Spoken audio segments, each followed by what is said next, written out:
Hello friends, स्वागत है आप सभी का नॉलेज परिसर बढ़ाओ कदम सफलता की ओर में। और जैसा कि हम सभी जानते हैं कि पीईबी यानी प्रोफेशनल एग्जामिनेशन बोर्ड ने जेल प्रहरी 2020 के लिए नोटिफिकेशन जारी कर दिया है। तो हमको पढ़ाई के साथ साथ में जो जितने भी प्रीवियस ईयर के क्वेश्चन हैं उनको भी सॉल्व करते चलना है, जिससे कि हमको ये अंदाज़ा लग सके कि हमारी जो तैयारी चल रही है वो किस लेवल की चल रही है। और आज अपन पढ़ेंगे जेल प्रहरी के हिंदी के पोर्शन को अपन सॉल्व करेंगे। इसी तरह से अपन एक एक पोर्शन को डेली बेसिस पे सॉल्व करते चलेंगे, जिससे अपना लोड भी ज़्यादा नहीं होगा और अच्छे से समझ में आता चलेगा। तो आइए देखते हैं। यहाँ पर क्वेश्चन नंबर फर्स्ट है अपना, मृग नयन का सामासिक विग्रह निम्न में से कौन सा है। अब देखिए बात आई यहाँ पर मृग नयन की, तो मृग मतलब होता है हिरण, और नयन को यहाँ पर मृग से कंपेयर किया जा रहा है, मतलब नयन को मृग के समान सुंदर बताया जा रहा है।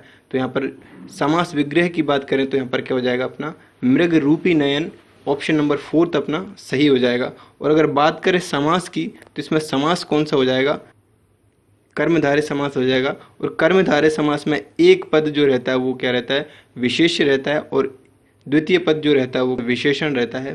तो यहाँ पर मृग जो है अपना विशेष हो जाएगा और नयन क्या है, विशेषण हो जाएगा। इसके साथ ही अपना ऑप्शन नंबर फोर्थ यहाँ पर सही आंसर हो जाएगा।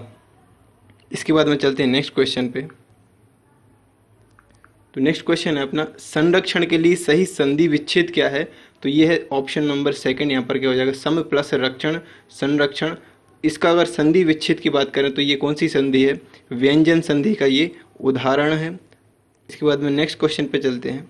मनो कठिन आंगन चली ताते राते पाओ, निम्न में कौन सा अलंकार है। मनो मानहु जनो जानहु, इस प्रकार के शब्द अगर वाक्य में हमको देखने को मिलते हैं तो वहाँ पर जो अलंकार होता है वो कौन सा होता है, उत्प्रेक्षा अलंकार। तो यहाँ पर जो शब्द आया है यहाँ पर मनो, तो मनो के आधार पर अपन कह सकते हैं कि जो अलंकार है वो कौन सा है, उत्प्रेक्षा अलंकार इसका सही आंसर है। इसके बाद में चलते हैं नेक्स्ट क्वेश्चन पे। अंधे के हाथ बटेर लगना मुहावरे का अर्थ निम्न विकल्प में से कौन सा है। तो ये हो जाएगा, योग्यता ना होने पर भी सफलता प्राप्त होना क्या होता है, अंधे के हाथ बटेर लगना का सही अर्थ होता है। इसके बाद में अपन चलते हैं नेक्स्ट क्वेश्चन पे।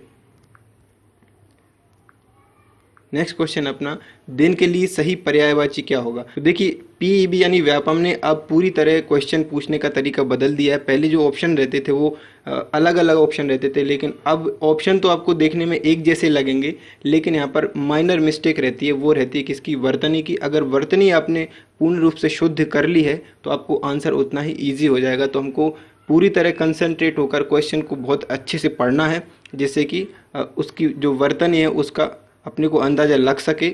इस तरह से अपना आंसर क्या हो जाएगा यहाँ पर, दिवस वासर अहन, जो सेकंड ऑप्शन है वो अपना सही आंसर हो जाएगा। दिवस वासर अहन क्या रहते हैं, दिन के पर्यायवाची रहते हैं। इसके बाद में नेक्स्ट क्वेश्चन पे चलते हैं। ओझल का निम्न में से सही विलोम क्या है।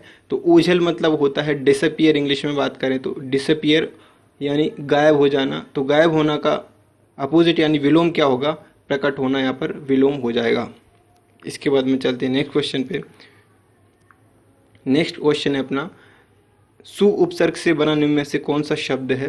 तो ये है अपना सु प्लस राज सुराज, यहाँ पर क्या हो जाएगा अपना उपसर्ग सु से मिलकर बना शब्द सही आंसर हो जाएगा। इसके बाद में चलते हैं नेक्स्ट क्वेश्चन पे। तो नेक्स्ट क्वेश्चन है अपना, तालाब के लिए सही पर्यायवाची कौन कौन से हैं। तो यहाँ पर क्या हो जाएगा, तालाब के लिए सरोवर, ताल और जलाशय जो होते हैं वो तालाब के पर्यायवाची शब्द होते हैं। अब देखिए यहाँ पर सभी ऑप्शंस लगभग सेम दिखाई दे रहे हैं, लेकिन अपने को अगर वर्तनी आपकी शुद्ध है तो आपको आंसर उतना ही इजी हो जाएगा। यहाँ पर देखिए सरोवर, ताल, जलाशय, अगर ऑप्शन नंबर थर्ड को देखें तो अपना क्या हो जाएगा, ऑप्शन सही हो जाएगा, सरोवर, ताल, जलाशय, थर्ड ऑप्शन अपना आंसर हो जाएगा। इसके बाद में चलते अपन नेक्स्ट क्वेश्चन पे। अति उपसर्ग से बना निम्न में से कौन सा शब्द है। तो यहाँ पर कौन सा हो जाएगा, अपना फर्स्ट ऑप्शन सही हो जाएगा। अपना क्या हो जाएगा, अति प्लस आचार अत्याचार हो जाएगा। और अगर संधि की बात करें यहाँ पर ई और आ मिलकर यहाँ पर या बन रहे हैं, तो इस प्रकार का अगर जब भी उदाहरण आता है तो वहाँ पर संधि कौन सी होती है, यण संधि का ये उदाहरण हो जाएगा। नेक्स्ट क्वेश्चन अपना, मोक्ष की इच्छा रखने वाले के लिए एक शब्द क्या होगा। तो ये हो जाएगा मुमुक्षु, जो होता है वो मोक्ष की इच्छा रखने वाले को क्या बोलते हैं, मुमुक्षु। अपना ऑप्शन नंबर फोर्थ यहाँ पर करेक्ट आंसर हो जाएगा। इसके बाद में नेक्स्ट क्वेश्चन पे चलते हैं अपन। पश्चिम से संबंध रखने वाले के लिए एक शब्द क्या होगा, तो ये होगा पाश्चात्य। और जो पश्चिम से संबंध रखने वाले की अगर बात करें तो अपन उसको एक शब्द में क्या बोलते हैं, पाश्चात्य। ऑप्शन नंबर फर्स्ट यहाँ पर अपना क्या हो जाएगा, करेक्ट आंसर हो जाएगा। इसके बाद में चलते हैं नेक्स्ट क्वेश्चन पे। नेक्स्ट क्वेश्चन है अपना, जल पिपासु का समास विग्रह निम्न में से कौन सा है, तो ये होता है जल को पीने की इच्छा रखने वाले को अपन बोलते हैं जल पिपासु। ऑप्शन नंबर यहाँ पर सेकंड अपना क्या हो जाएगा, करेक्ट आंसर हो जाएगा। मैं फिर से कहना चाहूँगा कि जितना कंसंट्रेट होकर आप क्वेश्चंस को पढ़ेंगे उतने ही सरल आपके लिए आंसर होते जाएंगे। यहाँ पर जल को पीने की इच्छा रखने वाला सही आंसर है, लेकिन ज़रा सी भी अगर मिस्टेक हुई तो अपना आंसर गलत हो जाता है। तो अपने को विशेष रूप से ध्यान देना है, जल को पीने की इच्छा रखने वाला यहाँ पर करेक्ट आंसर होगा। इसके बाद में चलते हैं, आई प्रत्यय से बना निम्न में से कौन सा शब्द है, तो ये है पढ़ प्लस आई। पढ़ाई जो है आई से मिलकर बना है पढ़ाई। और अगर इस शब्द को अपन तोड़े तो ये किस में टूटेगा, पढ़ प्लस आई पढ़ाई में ये टूटेगा। और संधि की बात अगर करें तो ये संधि इसमें कौन सी हो जाएगी अपनी, पढ़ प्लस आई पढ़ाई जो है वो दीर्घ संधि का उदाहरण। और दीर्घ संधि जो आती है वो कौन सी संधि में आती है, स्वर संधि में आती है। तो इस तरह से पढ़ाई में अगर बात करें तो आई प्रत्यय लगा है और इसमें पढ़ प्लस आई से मिलकर बना है, और ये संधि है वो कौन सी है, दीर्घ संधि इसका सही आंसर है। ये अपना सही आंसर हो जाएगा। इसके बाद में चलते हैं नेक्स्ट क्वेश्चन पे। संविधान के लिए सही संधि विच्छेद क्या हो, तो ये होगा सम प्लस विधान। यहाँ पर अपना चौथा आंसर सही हो जाएगा। इस तरह से बात करें संधि की तो व्यंजन संधि, यहाँ पर सम प्लस विधान में कौन सी संधि, व्यंजन संधि।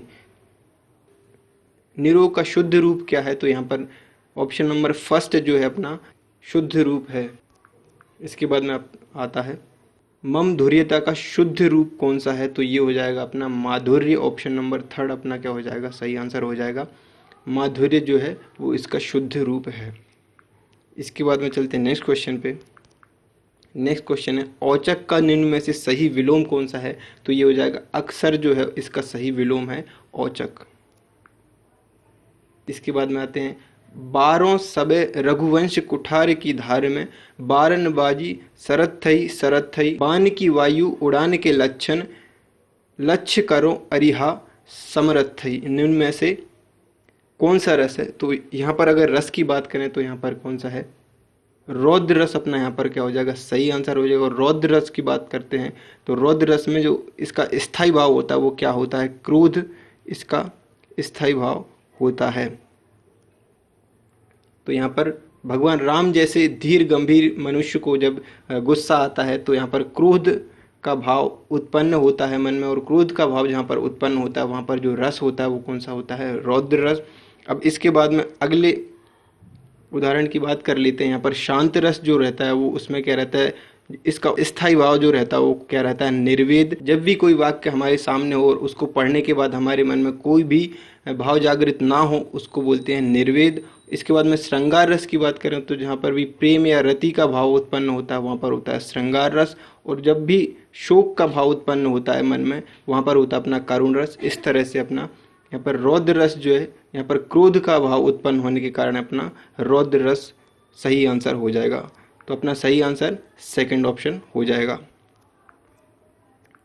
नेक्स्ट क्वेश्चन है अपना, पानी गए ना उबरे मोती मानस चूर्ण में कौन सा अलंकार है, तो अलंकार की बात करें तो यहाँ पर सही आंसर क्या हो जाएगा, श्लेष अलंकार। जिस अलंकार में एक शब्द के दो अर्थ होते हैं वहाँ पर क्या होता है, श्लेष अलंकार होता है। और एक ही शब्द अगर दो बार वाक्य में उपयोग हुआ है और दोनों बार उसके अलग अलग अर्थ निकलते हैं तो वहाँ पर होता है यमक अलंकार। इसके बाद में कोई भी वर्ण जिसकी दो या दो से अधिक बार पुनरावृत्ति हुई है वहाँ पर क्या होता है अपना अनुप्रास अलंकार। और फोर्थ अपना क्या हो जाएगा, उपमा अलंकार। उपमेय की उपमान से तुलना की जाती है वहाँ पर क्या होता है, उपमा अलंकार। तो यहाँ पर अपना आंसर क्या हो जाएगा, श्लेष अलंकार।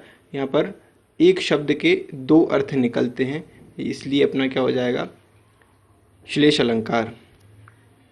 नेक्स्ट क्वेश्चन है अपना, और जे टेक धरी मन माही न छाही हो को करो बहु तेरो ढाक यही है युधिष्ठिर की धन धाम तजो पे बेलन फेरो। निम्न में से कौन सा रस है, तो इसमें अगर रस की बात करें तो यहाँ पर अपना कौन सा रस हो जाएगा, वीर रस यहाँ पर हो जाएगा। और जब भी वीर रस की बात आए तो वहाँ पर स्थायी भाव की बात करें तो उत्साह जो होता है वो इसका स्थायी भाव होता है। तो ये थे आज के अपने कुछ हिंदी के सिलेक्टेड क्वेश्चन जो प्रीवियस ईयर में आए थे। तो इस तरह से अपन डेली बेसिस पे एक एक पोर्शन के अकॉर्डिंग पूरे पेपर्स को सॉल्व करते जाएंगे और अपन ये अंदाज़ा लगा पाएंगे कि अपनी जो तैयारी चल रही है वो किस बेसिस पे चल रही है। तो उम्मीद है वीडियो आपको पसंद आई होगी। वीडियो को लाइक करें, शेयर करें और चैनल को सब्सक्राइब करना ना भूलें।